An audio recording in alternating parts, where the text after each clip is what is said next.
ஆண்டவர் இரட்சகருமாக இயேசுவின் இனிதான நாமத்தினால் உங்களை வாழ்த்துகிறேன். இதனால் நம்முடைய ஆவிக்குரிய சிந்தனைக்காக 2 ராஜாக்களின் புஸ்தகம் 3ஆம் அதிகாரம் 22ஆம் வசனத்தை நான் வாசிக்கிறேன். மோவாபியர் அதிகாலமே எழுந்தபோது சூரியன் தண்ணீர் மேல் பிரகாசித்ததினால் அந்த தண்ணீர் அவர்களுக்கு ரத்தம் போல் சிவப்பாய் காணப்பட்டது. நம்முடைய தேவன் அதிசயங்களை செய்கிற தேவன், ஏனென்றால் அவர் அதிசயமானவர். நேற்று தினத்தில் நாம் பார்த்தோம், மோவாபியர் ஒரு பக்கம் மறுபக்கத்திலே இஸ்ரவேலின் ராஜா, யூதாவின் ராஜா, யோதமின் ராஜா யுத்தத்துக்கு நிற்கும் பொழுது தண்ணீர் இல்லாமல் வனாந்தரத்திலே அந்த 3 ராஜாக்களுடைய ராணுவ வீரர்கள் எல்லா மிருக ஜீவன்கள் சாகுற நிலைமையிலே ஆண்டவர் ஒரு அதிசயத்தை செய்து அந்த பள்ளத்தாக்கிலே தண்ணீர் நிரம்பும்படியான காரியத்தை செய்கிறார்.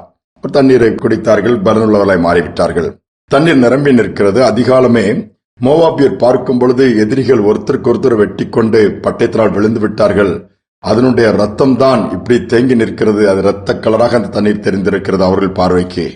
சூரியன் உதிக்கும் பொழுது அந்த தண்ணீர் ரத்தமாய் தெரிந்ததினாலே அவர்கள் நிர்விசாரமாய் எதிரிகள் எல்லா ராஜாக்கள் விழுந்து கிடக்கிற நாம் போய் கொள்ளை பொருளை எடுக்க போகலாம் என்று சர்வசாதாரணமாய் நிர்விசாரமாய் வருகிறார்கள். நடந்தது என்ன சூழ்நிலை? அங்கு இஸ்ரேல் ராணுவம் மற்ற யூத ராணுவம் எல்லாம் எழுந்து அவர்களை முறியடித்து விட்டதாக சொல்லப்பட்டிருக்கிறது. பாருங்கள், சில நேரம் சத்துருக்களின் பார்வைக்கு நம்ம சாதாரணமா ஒருவேளை விழுந்தது போல முடிந்தது கதை என்று சொல்லி கூட தோன்றலாம். அற்பமா எண்ணி காரியங்களை செய்து விடலாம். அநேக இடத்தில் பார்க்கிறோம், இவன் அடித்தால் யார் கேட்க முடியும், வில்குரதமா இந்த காரியத்தை கேட்க ஒருத்தருமே கிடையாது என்று சொல்லி துணிகரமாய் கை வைப்பார்கள், துணிகரமாய் குற்றம் சாட்டுவார்கள், துணிகரமாய் வேலையை விட்டு நீக்குவார்கள், துணிகரமாய் பாதகங்களை ஏற்படுத்துவார்கள். கர்த்தர் பட்சத்தில் இருக்கிறது அவர்கள் பார்வைக்கு தெரியாது. கை வைத்த பின்புதான், ஐயோ தவறாக வல்லவா நான் முடிவெடுத்து விட்டேன், தவறாக வல்லவா அந்த காரியத்தை தொடங்கிவிட்டேன் என்று சொல்லி தத்தளிக்கிற ஒரு சூழ்நிலை ஏற்பட்டுவிடும். முடிவு பரிதாபமான ஒரு நிலைமையை மாறிவிடும். இப்படித்தான் நம்முடைய தேவன் நமக்கு ஆதரவாக இருந்து சத்துருக்களின் காரியங்களில் குழப்பத்தை ஏற்படுத்தி அவர்கள் மடிந்து போகத்தக்கதாய் நம்முடைய கையில ஒப்புக் கொடுப்பார். டேவிட் பெர்னாய்ட் பார்த்தோம், செவிந்தியர் மத்தியிலே ஒளிஞ்சு போன ஒரு வாலிபன். அங்கு குடிசை போட்டு அங்கு போகும்பொழுதுதான் பாம்பு அவனை கொத்த வந்தது. அந்த பாம்பு அதனால் கொத்தாமலே பாதிப்பை ஏற்படுத்தாமலே திரும்பி போய்விட்டது. சுற்றிலும் அடிதடியோடு கொல்லும்படியாக வந்த அந்த செவிந்தியர் கூட்டம் இதை பார்த்து கொண்டே இருக்கிறது. அடுத்து என்ன நடந்தது? டேவிட் பெர்னார்டுக்கு எதுவுமே தெரியவில்லை. அவன் கண்களை மூடி அந்த குடிசைக்குள்ளே பல மணி நேரம் ஜெபித்து இந்த பாம்பு வந்தது, இந்த ஜனங்கள் சூழ்ந்து நிற்கிற ஒரு காரியம் ஒன்றுமே தெரியாது.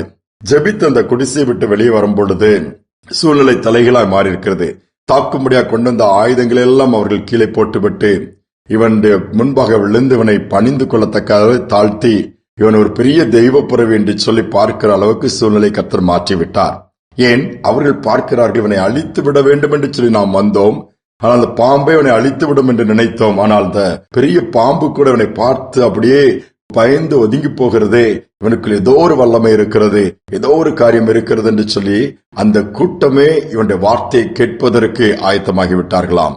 அதை அவர் பயன்படுத்தி கொண்டு கர்த்தருடைய வார்த்தையை சொல்லி கர்த்தர் பக்கம் அந்த கூட்டத்தை திருப்ப ஆரம்பித்தார். யோசித்து பாருங்கள், தேவன் எவ்வளவு அழகாய் காரியங்களை மாற்றுகிறார்.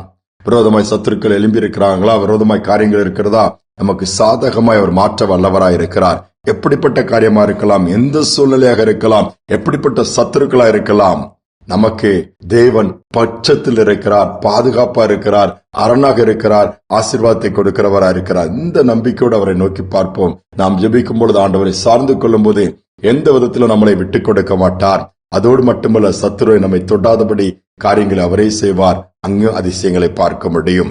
ஜெபிப்போம். எங்கள் அன்பின் பரலோக தகப்பனே, இந்த அதிசயங்களின் தேவன் ஆண்டவரே, தண்ணீரை கொடுத்தீர், தன்னுடைய ஜனங்கள் அதனால் தாகத்தை தீர்த்து பலன் கொள்ளும்படியாய் அதே தண்ணீர் சத்துருக்களுக்கு அது அவர்கள் விழுவதற்கு எதுவாகவே நீர் மாற்றி கொடுத்தீரப்பா.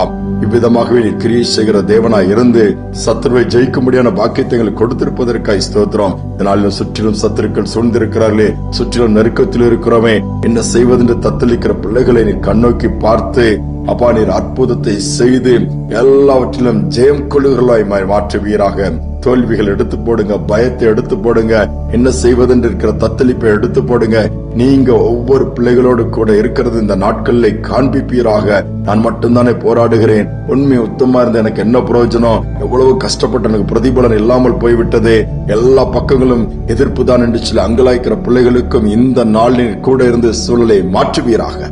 நாள் முழுவதும் நடத்தல் இருக்கட்டும், கிருபை இருக்கட்டும், பாதுகாப்பு இருக்கட்டும், தேசத்திலே சமாதானம் இருக்கட்டும் அப்பா, அமைதி இருக்கட்டும், நன்மை உண்டாகட்டும்.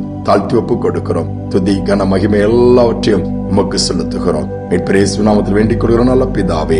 ஆமேன், ஆமேன். நம்முடைய ஆண்டவர் அதிசயமானவர். சத்துருக்கள் ஒரு காரியமா நினைத்து வரலாம், கர்த்தர் அந்த காரியத்தையே மாற்றுவார். ஏனென்றால் அதிசயங்களை செய்கிறதவன் நம்மோடு கூட இருக்கிறார். இந்த சிந்தனையோடு இந்த நாளை தொடருவோம். மீண்டுமாய் நாளை தினம் சந்திப்போம்.